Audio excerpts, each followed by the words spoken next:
Imagine having a mountain of toys, crowns, and gold, but somehow, all of it adds up to exactly 0. That strange math is exactly what a man named Moses was trying to teach.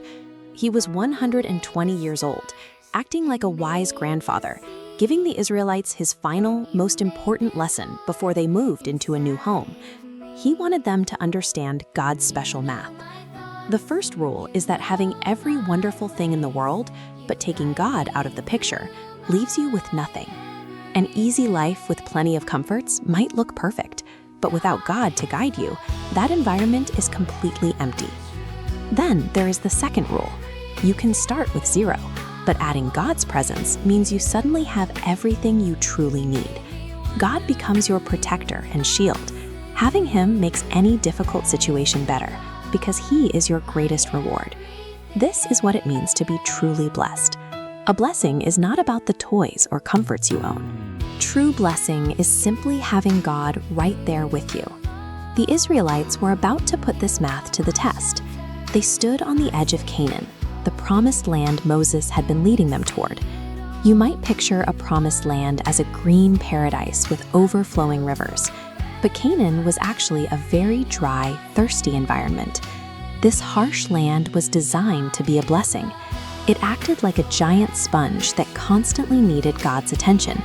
To survive, the land relied on God to watch over it all year long and drop the rain at the exact right times. When that perfectly timed rain hits the dirt, the dry ground drinks it up and immediately bursts into green grass and colorful flowers. Living in a difficult, dry place where God is constantly caring for you is much better than living in a wealthy place where you forget about Him. Moses himself would not be walking into this new home. Because of his own past sin, he was not allowed to enter. But God let him look out over the entire area from the top of Mount Nebo. This photograph shows the view Moses saw. You can look straight out across the vast, sweeping valleys of the land they were about to enter. When you look at these dry rocks and rugged hills, you see how tough this environment is. They desperately needed God's special math to survive. Before he died, Moses gave them a strict warning. He told them that if they entered this new home and turned away from God, removing Him from the equation, disaster would follow.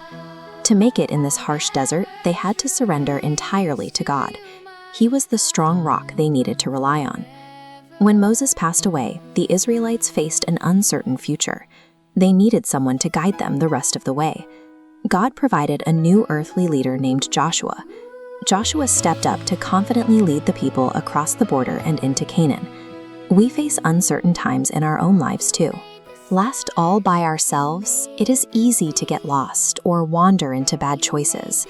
That is why God gave us a leader even greater than Joshua. Jesus is our perfect shepherd. He never makes mistakes, He promises to never leave us, and He guarantees that we will eventually join Him in the new heaven and earth. Instead of hoping for an easy life filled with earthly comforts, we can put our hope entirely in Jesus. So remember the math. Starting with 0, but adding God equals having everything. No matter how difficult, dry, or empty your situation gets, if you have Jesus walking beside you, you possess the greatest blessing of all.